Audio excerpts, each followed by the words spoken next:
High friends, welcome to my channel Dipali eatings and creativity. তোমরা সবাই কেমন আছো? নিশ্চয়ই খুব ভালো আছো। আমিও মোটামুটি আছি।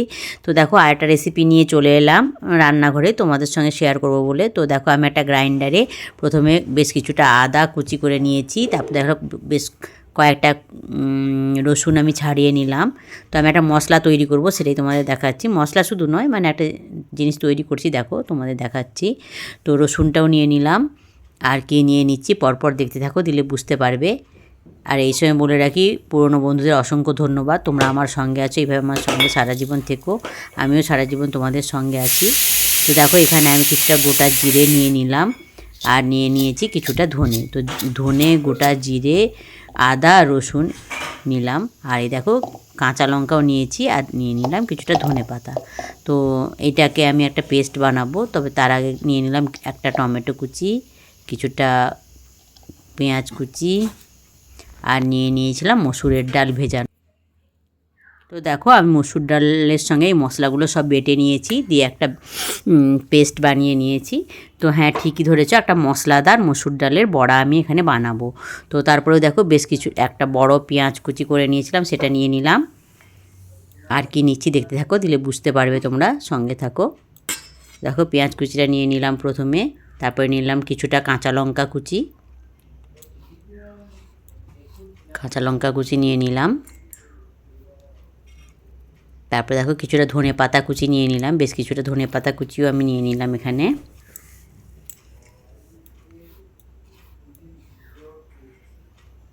তো তারপর কি নিচ্ছি দেখতে থাকো, দিলে বুঝতে পারবে। আর নতুন বন্ধুদেরকে বলছি, যারা আমার চ্যানেলটা ভিজিট করতে আসছো, তারা আমার চ্যানেলটাকে সাবস্ক্রাইব করে থেকে যেও, আর বেল আইকনটা অবশ্যই ক্লিক করে দিও, যাতে আমার নতুন ভিডিও দেওয়ার সঙ্গে সঙ্গে তার নোটিফিকেশান প্রথমেই তোমাদের কাছে চলে যায়। তোমরা আমার সঙ্গে থাকো, আমিও সারা জীবন তোমাদের সঙ্গে আছি। আর দেখো এখানে আমি পরিমাণ মতো লবণও নিয়ে নিলাম।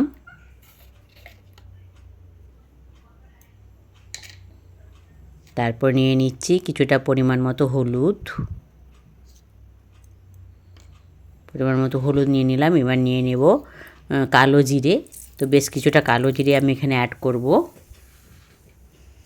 তো দেখো কিছুটা কালো জিরেও আমি দিয়ে দিলাম, আর দিয়ে দেবো এখানে কিছুটা বেকিং সোডা, এক চিমটি দেব। তো অল্প করে একটুখানি, এই যে দেখো 1 চিমটি, আর একটু সামান্য দেব। বেকিং সোডাটা বেশি দেওয়া যাবে না। তো দেখো এটা একটু ভালো হবে বড়াটা, তাই দিয়ে দিলাম। দিয়ে এবার আমি এটাকে একটা হ্যান্ড ব্লেন্ডার দিয়ে মিশিয়ে নিচ্ছি। তো দেখো, আর এই সময় বলে রাখি, ভিডিওটা কিন্তু অবশ্যই ছোট হবে, তোমরা কিন্তু অবশ্যই পুরোটা দেখো, কেউ কিন্তু স্কিপ করে দেখো না।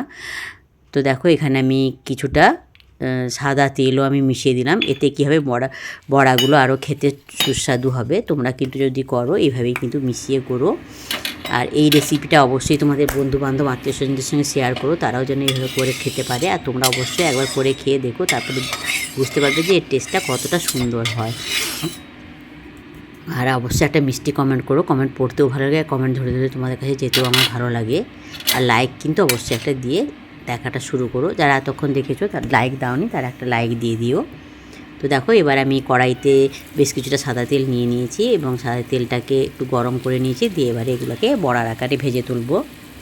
তো এখনই বলে রাখি, খাওয়ার সময় কিন্তু আসতে পারিনি একটা বিশেষ কারণের জন্য, কিন্তু দুর্দান্ত হয়েছিল খেতে। তো দেখো দেখতে থাকো, সঙ্গে থাকো, দিলেই বুঝতে পারবে যে আমি এটা কীভাবে বানিয়েছি। অবশ্যই শেষ অবধি কিন্তু দেখো। তো আমি আর বেশি বকবক করছি না, এবার আমি একটা মিউজিক দিয়ে দিচ্ছি, তোমরা মিউজিক দেখতে দেখতে বড়া ভাজাটা দেখে নিই।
তো বন্ধুরা দেখলে ওই যে আমি মসুর ডাল মানে মশলা মসুর ডালের বড়াটা করলাম, ওটা কিন্তু খেতে দুর্দান্ত হয়েছিল। কিন্তু দুঃখের বিষয় আমরা খাওয়ার সময় আসতে পারিনি, তাই তোমাদেরকে রিভিউটা দেখানো গেল না। তো আমি পরে এই ভিডিওটা করছি, যেহেতু খাওয়ার পরে তাই বলতে পারছি দুর্দান্ত হয়েছিল। তোমরাও কিন্তু এইভাবে একটা মশলাদার মসুর ডালের বড়া করে ভাতের সঙ্গে খেয়েও, গরম ভাতের সঙ্গে এই মসুর ডালের বড়াটা থাকলে না একদম জমে যাবে সত্যি। তোমরা কিন্তু অবশ্যই একবার বানিয়ে খেও। সবাই খুব খুব খুব ভালো থেকো, সুস্থ থেকো, সাবধানে থেকো, আমার সঙ্গে থেকো। Good afternoon, by.